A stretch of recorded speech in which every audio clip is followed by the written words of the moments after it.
How would you like to achieve your first million? And today we have a special guest, Brittany, joining from Puerto Rico, and she is one of the founders of Wepa Coffee, which is bring you premium small batch of coffee with a focus on quality and sustainability. I like that.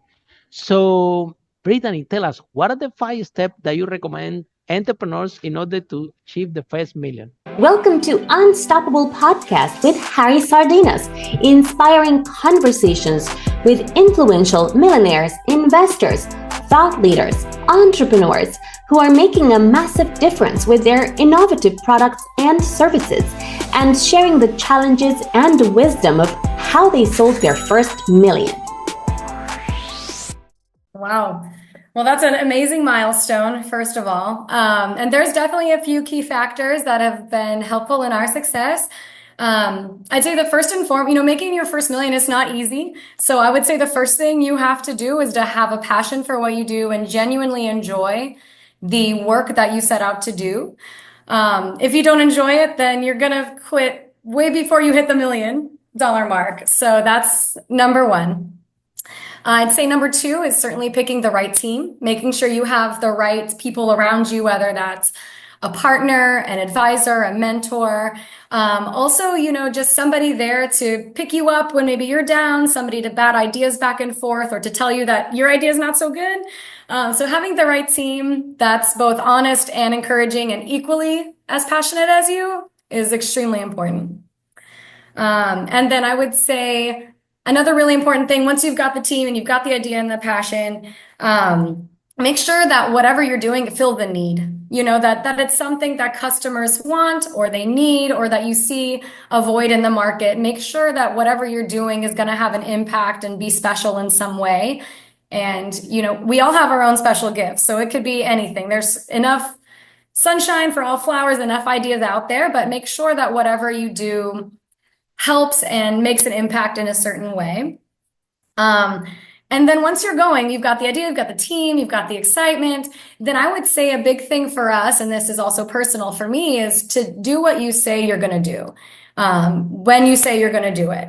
Yeah, I think that if more people did that, like that's like 90% of success, I think, personally and professionally, is simply doing what you say you're going to do when you say you're going to do it, following through, responding in a timely way, being professional and having respect and courtesy, all of that.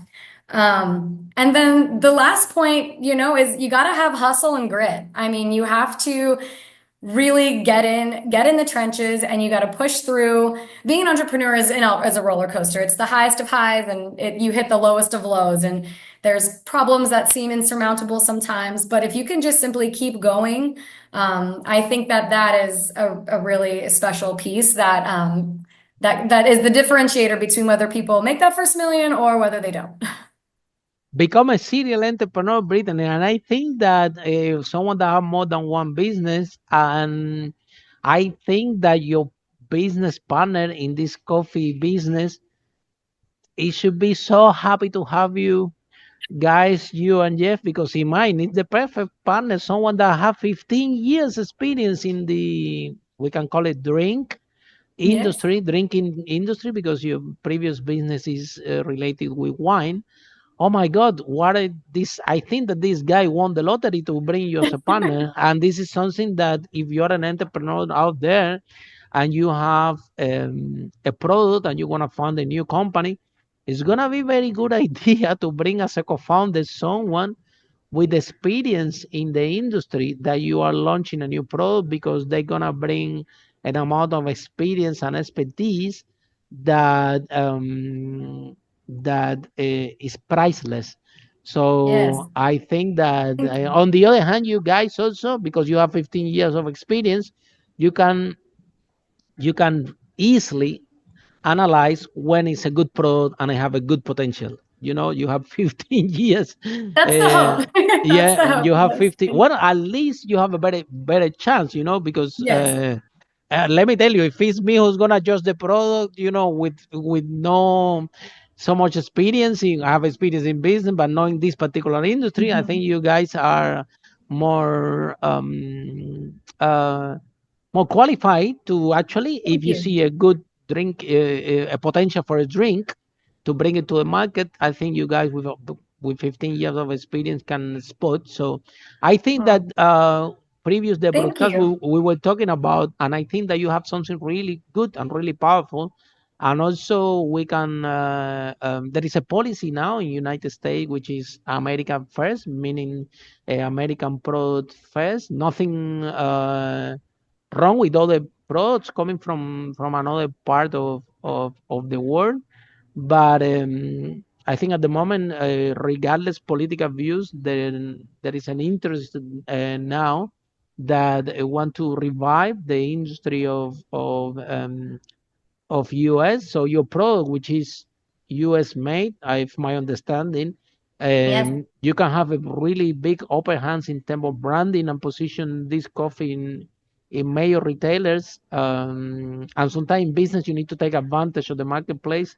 yes. Um, this was something that you consider. I know you didn't consider that because you started this business 2 years ago, Yes. and this is wow. It came like a This is like a, brand like a, new for like a us. Christmas to Everybody. you.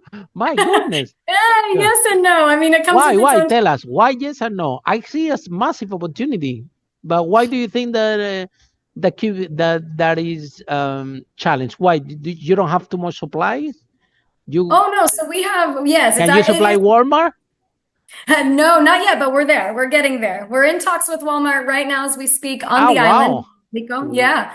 Yeah, at We'll least in the start. island, why? Right? Yes, yeah. So we're distributed island-wide in grocery stores and coffee shops in Puerto Rico, and then we're going to be in Walmart and larger chain stores here this year as well. We're just Oh finalizing. wow, that's really Yeah. impressive.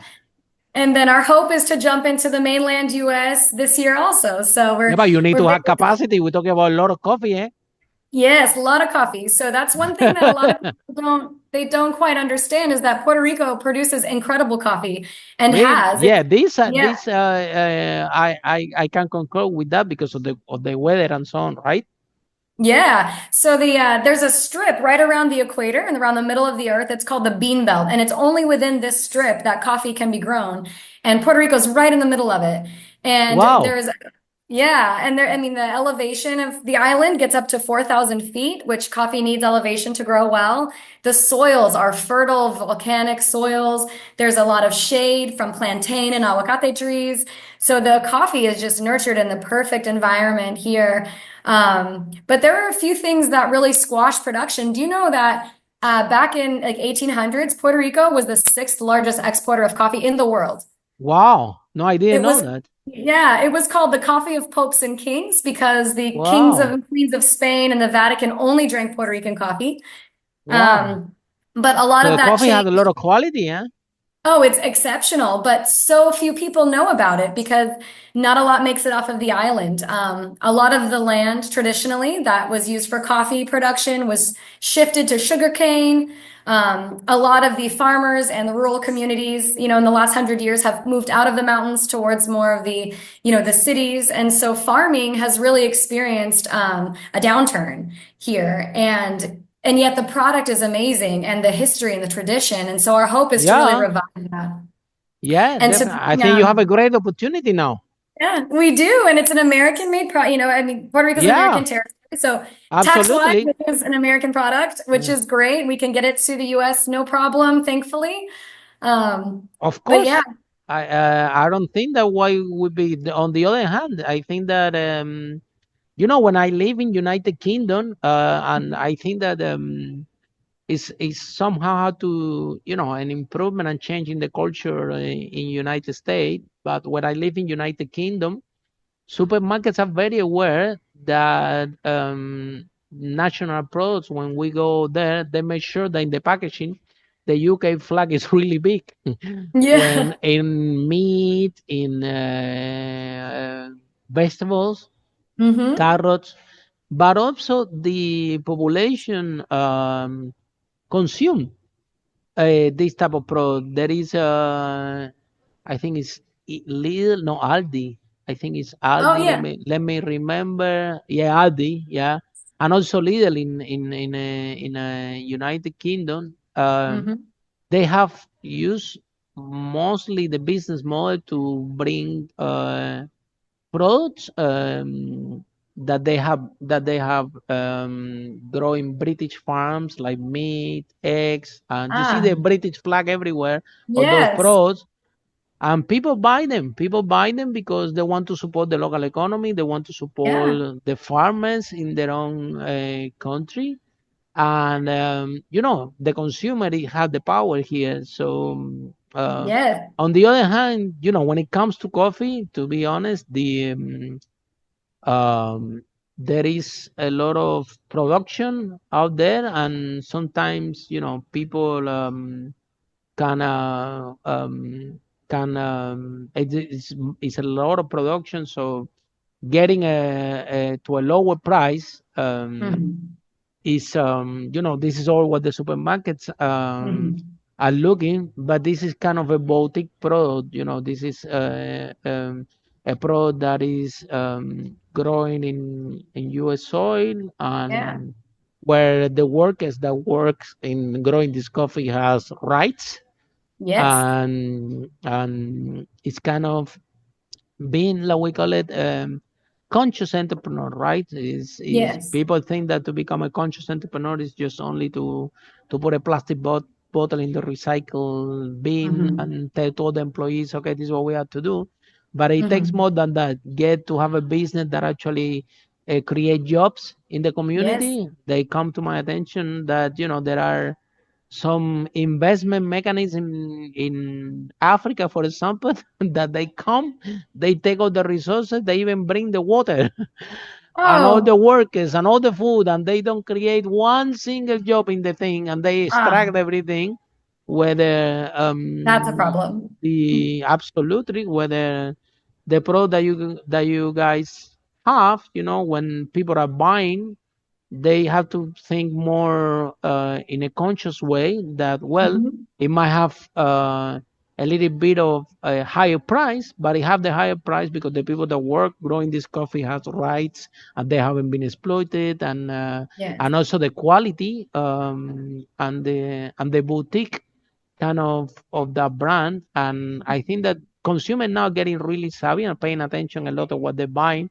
at least in United Kingdom. Here in US, in US, uh, how far, that's my question to you, how far do you think that the American consumer are buying into this idea of be conscious when you buy products, rather than, okay, let me pick the cheapest one because I want to make most out of my dollar? How you see Mhm. the buying behavior of the American consumer, but also the biggest buyer, which is the supermarket, because Mhm. Walmart or another supermarket that buy from you, they also are sending a message there that they want to support local farmers and local products to Yes. grow. So where we are in this point in United States at the moment? Great question. And I think that the US consumer is becoming more and more conscious and is beginning to care more and more about those things. They're caring about where their products are from. They're caring about what's inside their products, what chemicals are used or are not used, and what impact that's going to have on their families and their bodies. I think what you touched on some really great points there in that, there's a lot of lower price coffee, and you can get, you Yeah, can but have source lower coffee from price all for of, a reason. exactly. And these people who are picking the coffee make pennies on the pound, Yeah, in they might be Puerto Rico. exploited, could be kids. Yeah, absolutely. Absolutely. And so it was a conscious decision that we made when we started the business. I mean, that we wanted to focus and solely produce 100% Puerto Rican coffee, not only to do our part to uplift the island and the farming community and tradition that has existed here for hundreds of years, but to also make that statement with our product that, first of all, Puerto Rican coffee is far superior to, in our opinion, to so much of the coffee that's imported. So just from a quality standpoint, that made sense for us. But then from a conscious and a social standpoint, it was also a statement we wanted to make and a commitment to the community. We live here in Puerto Rico full time. We're raising our daughter here. this is our community as well, and we wanted to, Brilliant. Exactly. You yeah, have and we a want to, business that actually empowering the community. Very good. yeah, The and place where you every live. every bag of coffee we produce, it's picked by it's farmed on a fifth generation family farm in Puerto Rico. Wow. It's picked by Puerto Rican workers. It's packed by a third generation and roasted by a third generation exceptional roaster. Everything we do for Wepa is done here on the island with the absolute best partners we could ever ask for. And what we also are trying to do is, well, yes, our product is an elevated price point. It's $18 per bag. I think that that is an approachable price point for a conscious consumer. I mean, not everyone, of course, is going to buy that, but if you're in the world of coffee, that is an accessible price point, and you certainly get every bit that you're paying for. 100%. I mean, this is like I said, is a coffee produced in United States, right? So, Yes.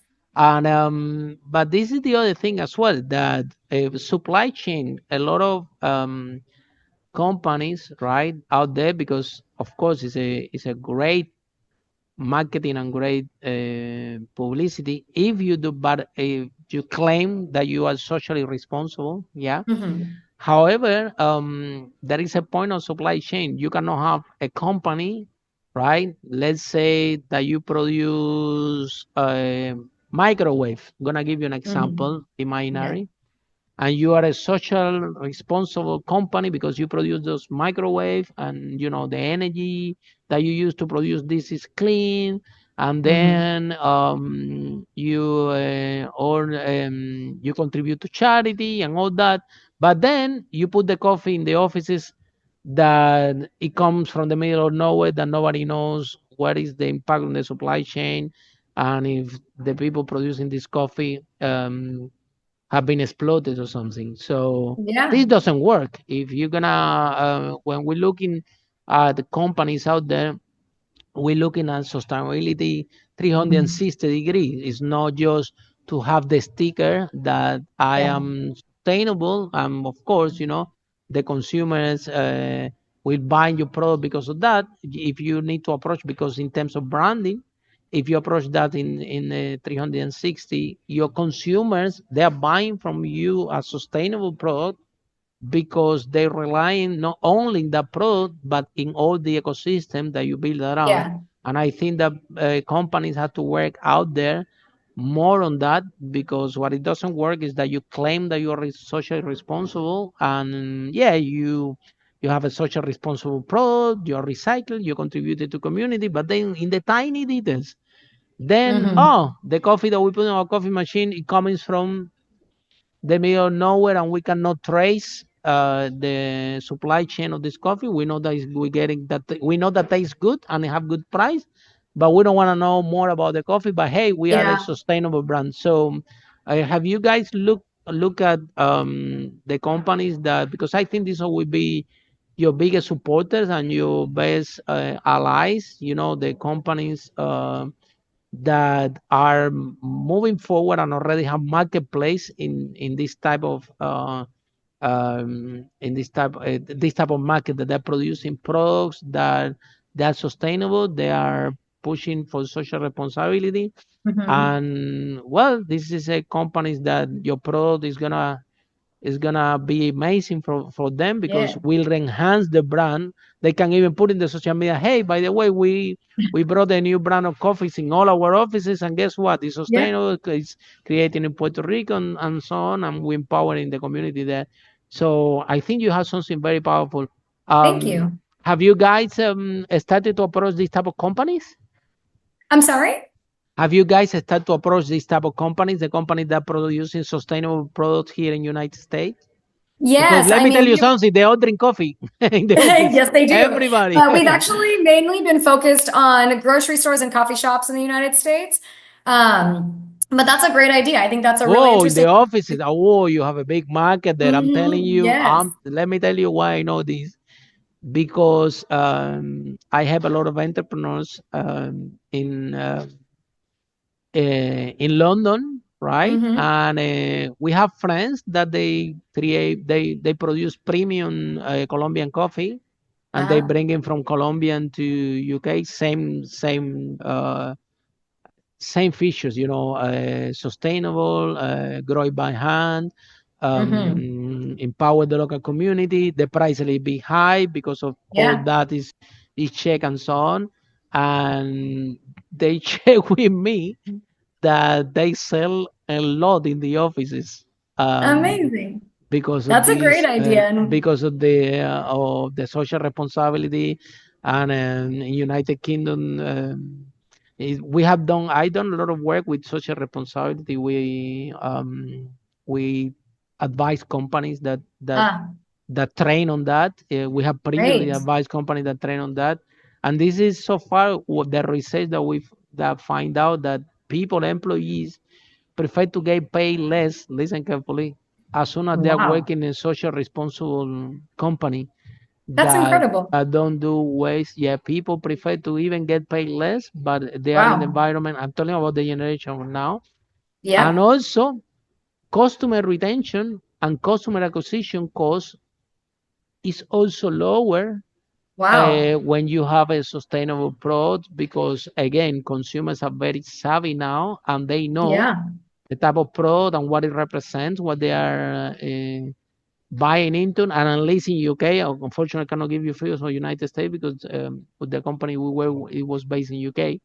Hmm. But we know for a fact that people are spending out there a lot of money in marketing and TV advertising and do a lot of things in order to acquire new clients.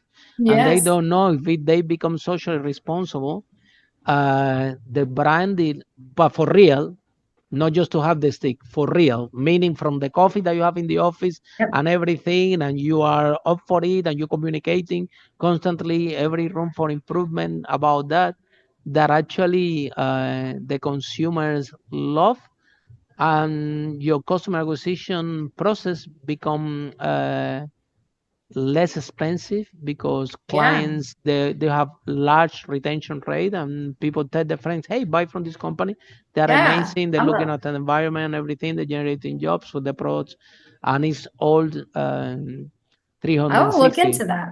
Yes, yes, Yeah. yes. So We're I always think that, looking at new avenues and ways to spread our message and to share our coffee. So that's definitely something I'll look into. yeah. And how about in terms of supply, because that could be an issue there, because supplying, let's say Walmart, this is this is completely different ball game, right? We're talking Yes. about lots of coffee. So do you really have a, a large amount of coffee there, or if the demand increases, you need to repurpose that land that is being used for sugar cane in the past and repurpose for grow coffee again? Yeah, that's a good question. And that's something that people, often ask, is there enough coffee as you grow? And the answer is yes. We would, Oh, wow. yeah, there's a lot of coffee grown in Puerto Rico and a lot of family farms.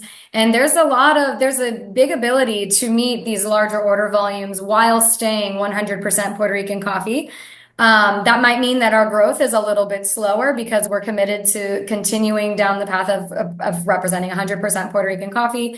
But there are several farms that we are in touch with, that we're, connected to. So as we grow, we can definitely, at least for now, at least with everything we have in the pipeline right now, we'll have no problem meeting the demand. And just to clarify, the Walmart that we're starting to go into Walmarts in Puerto Rico. So we're not launching Yeah, yeah, US, yeah. Okay. with Walmart. So we'll start But the there. Puerto Rican Walmart is a very, very good start, because who Oh, it's better to buy excellent. the Puerto Rican coffee than the people from Yes. there, right? It's And I think that it's really important for, Walmart has so often been and associated Walmart with, is now sending a message out there like, hey, yes. we want to dedicate some shelf space to American products, to products made in US, right? Yeah, well, especially here, what Walmart is saying to us is they want to dedicate shelf space to 100% Puerto Rican products, which is really Wow. special. There are incredible entrepreneurs, incredible businesses down here. And so for a company like Walmart down in Puerto Rico to commit to paying a little bit more, to offering a higher priced bag of coffee, to their consumers, I think that helps not just uplift the industry, of course, they have huge buying power, but it also sends a message to entrepreneurs and other people here in Puerto Rico that there's there's pride and there's prestige in Puerto Rican products, and that a company like Walmart is willing to support that. I think that says a lot. So we're really excited, not just for our own growth, but for what that could look like on the shelf to customers. Absolutely, Yeah. and what that movement can represent to them, and at the same time, more people will go to Walmart there in Puerto Rico because if you have local products, Yeah. people want to support the local community, right? So Exactly. it's a Exactly. win-win for everyone. And let's face Yeah. it, right? Because that's the other thing as well, that sometimes, of course, supermarkets look into this very careful because of the margin, but let's face it, people don't buy the cheapest thing. If you see the No. people out there, yeah, I mean, if coffee is important for you, I'm telling you, you're not gonna buy the cheapest one. If coffee is not important for you, you buy the cheapest, right? So people only buy on price things that they are not important for them, right? Otherwise, you can see the cars that everybody's driving. Why everybody is not driving the cheapest car? Why everybody is not wearing the cheapest clothes, right? So you I see think totally people the like to opposite. buy, I think people like to buy, at least for me, but I've seen people buy more on the value. What is the best value? So not the Exactly. cheapest, And maybe the not the type of most consumer, expensive. and the type of consumer as well. For Mhm. example, I don't drink coffee, so for me, any coffee tastes the same. I can drink one cup and I'm okay with it. My girlfriend, on the other hand, she drinks coffee, so that's Yeah. important for her. Yes. So she makes Yeah. sure that that the coffee that she drinks, she's not gonna get the cheapest one. She's gonna get the best value that she can Yeah. perceive out of this because that's important for her, right? Hmm. So. Uh, I mean, we feel like there's a sort of a bell curve where quality and price align. And then at some point that tapers off and eventually falls, right? It's like after a certain price point, the price to value, price to quality correlation kind of falls apart. I mean, over a certain amount, that handbag is not really that much better than that handbag, or mhm. or that car is not really that much better than that car. It's still a car that Mhm. runs the same way. And so what we are trying to deliver is the highest value that we can with the highest quality product, but still at a price point that's approachable for the majority of customers that we're targeting. We don't want our coffee on the shelves for $30. Could it command it? Is it exceptional? Absolutely. But we want more people to be exposed for Puerto Rican coffee, but we're certainly not in a race to the bottom. We have no intention of being the cheapest coffee on the shelf because Puerto Rican coffee deserves to be higher priced. And so we really Absolutely. want to try to find the sweet spot for the consumer and for our product. Yeah, you want a consumer that actually cares about coffee, Yeah, of course. that coffee is important for them. You definitely don't want Harry. Harry, I don't drink coffee. So We say our target consumer is the coffee lover, not like there a you go. coffee snob, and not somebody who doesn't like coffee at all, but somebody who just genuinely loves a really yummy cup of coffee, whatever that might be, but who just genuinely enjoys coffee, the coffee enjoyer, not so much the connoisseur, and certainly not somebody who doesn't drink it, but Yeah. So now you know this because you have been in the industry. Um, this industry, the beverage industry, is one of the most ruthless and tough out there. Yeah, I don't have to tell you yes. that. Tell You've me, been yeah, 50, tell you've me been about it. 15 years on the game in the your winery business. So um how when you took this product on you because you and Jeff, you knew what you getting into, yeah, Mhm. because Yes, it's kind of. well, somehow more Yeah. speed. But then when you are inside, especially this industry, I mean, if wine is competitive, I think coffee is one of the most competitive things out there. Yes. And but of course, it is competitive because it's a large market. Don't get me wrong. It's I remember when I had my restaurant in London in Brick Lane. I remember that it was a tiny coffee shop.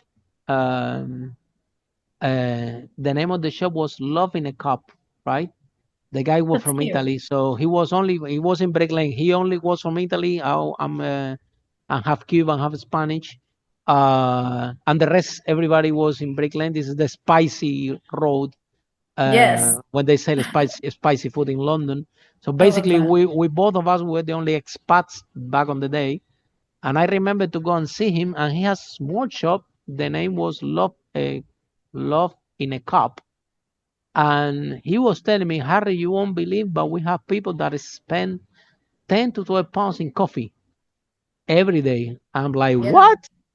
You see, yeah, there are people that come here, Yes. have a cup of coffee in the morning, then they go to work, they go down for a break, drink another cup of coffee, go back, Hmm. come in on lunch, they go have lunch somewhere else, they come back, have a coffee here.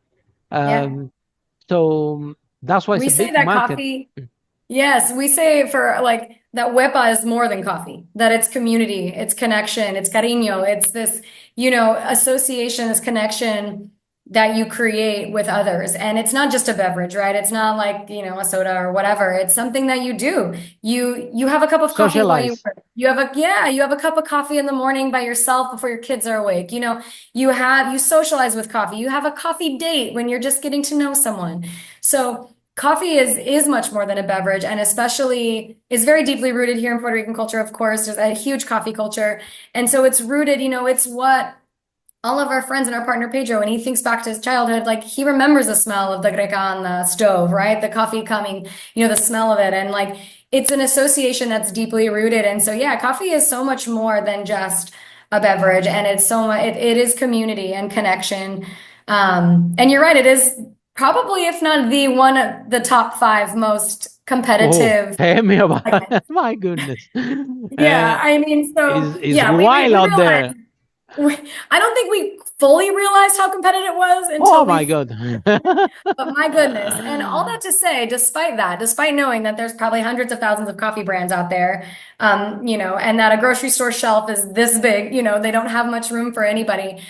That actually excited us more about our product because of all of those coffees. Go in Miami, right? Miami has and Florida in general has an amazing Puerto Rican diaspora, has a very large Latino Oh, population. they drink coffee a lot here. This I can tell Yeah, you. but go into a store and you tell me if you see any Puerto Rican coffee on the shelf. And I'll tell you the answer. I'll spoiler alert. There's not. There is no Puerto Rican coffee on your. I That's mean, if you go, ridiculous. That's yeah, ridiculous.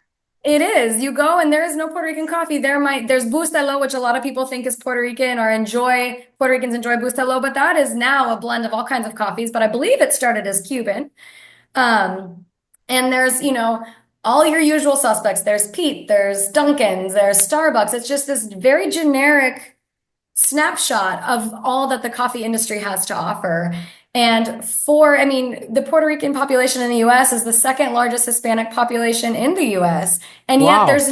there's no Puerto Rican coffee on shelves, and it just blows my mind. And so that actually was one of the very encouraging things in this sea of coffee, being one of hundreds of thousands of brands out there, to find that the niche that we chose to get involved in and the niche that we chose to represent truly was one of the few gaps in that part of the industry. So we're very hopeful, very excited about launching larger into the mainland and seeing and giving something, a little taste of home, to all of the Puerto Ricans living in the US.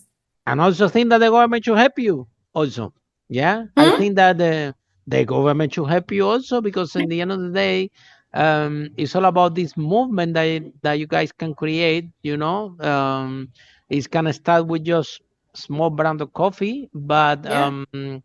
you can empower other products, and in the end of the day, this reflects in the growth of the country because Yeah. the more production goes into United States, the more jobs everybody have, and and and to incentivize production in this country, right? Um, I think like entrepreneurs, the government should also help you with infrastructure, with connections, Yeah.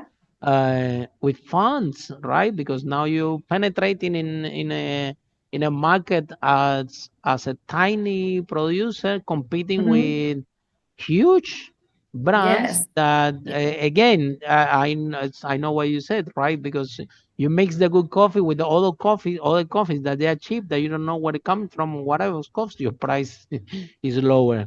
Yes. And And that's our hope, is that if we can break through, if we can break into the market, then consumers are very oh, curious. And so thank you. you will I think break, I but know we will. I know we will. You're absolutely right about that. We have a great product, and but we be the brand. helpfully, they can help you. You know, if the government can help you, is you can you can look. There should be, if it's some, if there are some grants available Mhm. out there for entrepreneurs. You guys qualify more than anybody. You know what I mean? We're, So knock at these doors, because yeah, I think we're that looking into what you're all of those doing, avenues right now. is just creating a movement that Yeah. that is aligns a lot with the policy that United States have now, and you somehow this pick this business model, being proud of being a Puerto Rican producer, let's so American producing at the end of the day, and the more incentive, the more the if everybody put a little bit, the supermarkets, the government, the grants help you with infrastructure, with grants, with facilitate for you penetrate the market, which is so competitive and so hard. Yeah. Uh, It's you going to you will have a happen. chance. We You have great yes. momentum and a lot of excitement, and all of, all the consumers here love it. Everybody who's had You it in the have a great States. product. You have a great Thank product at the you. right time. This is very Yeah. important. Yeah. Have a Yes. great product, but also the right timing. So timing for you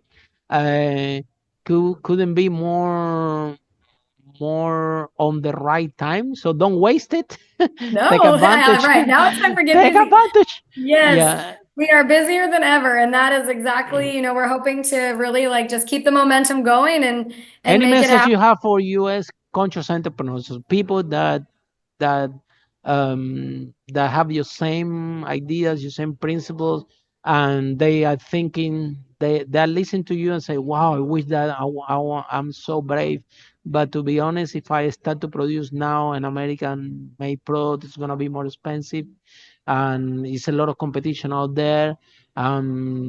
So they are listening to you and saying, well, I wish that I have this courage, because I also want to produce something in United States, and I also want to generate more jobs for the local community. There are towns in United States that they are empty because a lot of deslocalization has happened, and a lot of production have moved away from United States. For that reason, a lot of people lost their jobs, and disemployment uh, rates increases. But now, if you create products in United States that can be able to employ people, and will be less disemployment. So what message do you have for other female entrepreneurs or entrepreneurs in general, that they're Yeah. looking at you and say, "Wow, that's amazing what she's doing. I wish that I have the courage and go for it and create something, a business, because you can do good and make money Yes. at the same time. There is Yeah. nothing Do well wrong to while do doing good. good." That's our Yeah, motto. exactly. Do Yes. well and doing good. So, what Yeah. message do you have for other people thinking like you, that do well and doing good, but they Mhm. still there on the fence? I would say, one of my biggest things is I would just say, is take the first step. Just do it.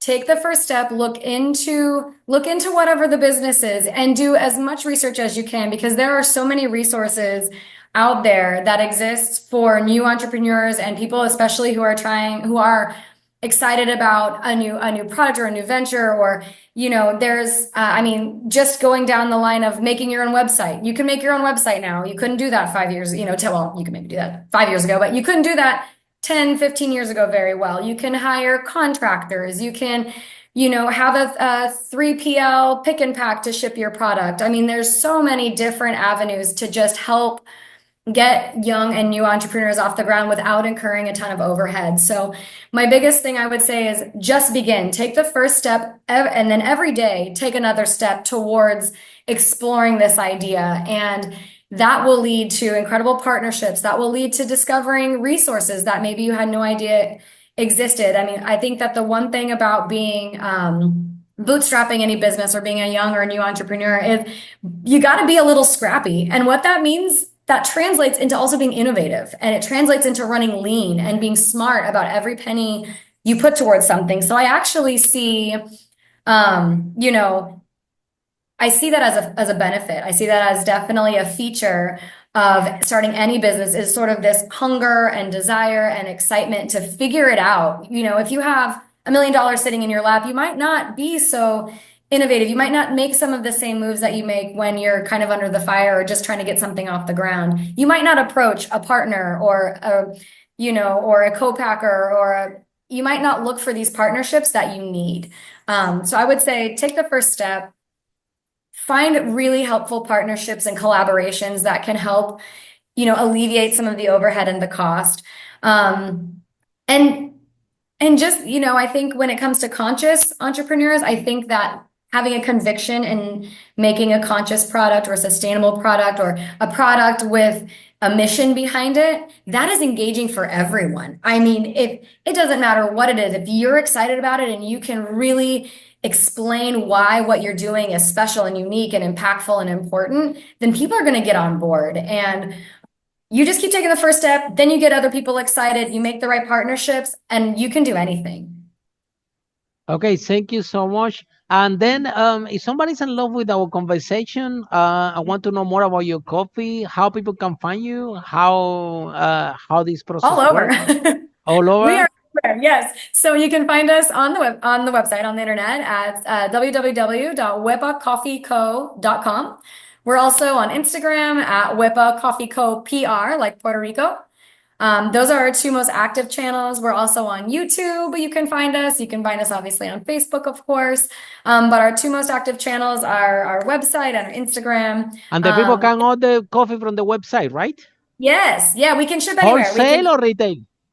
Well, direct to consumer or both? Both. Good. That's Yes. amazing. So Very wholesale good. inquiries would need to send me an email. We can work that out for sure. Okay. But all retailers can, anybody who wants to just buy a bag, especially for your mom this weekend, because it's Mother's Day. There you go. Exactly. We're having a Mother's Day sale. You can order all of our products. We not only make I'll show you the bags. We not Absolutely. only make Show us. Oh, wow. Yeah. Oh, wow. There it is. Really cool. We not only make, this is our ground and our whole bean. No way that you can miss it. Yeah. I know. And then this is our cold brew product, which there's little like tea sachets inside where you can make your own cold brew. So both of those plus some shirts and stickers are all on our website. Easy to order, and we can ship via the US mail. So it makes it very easy and affordable.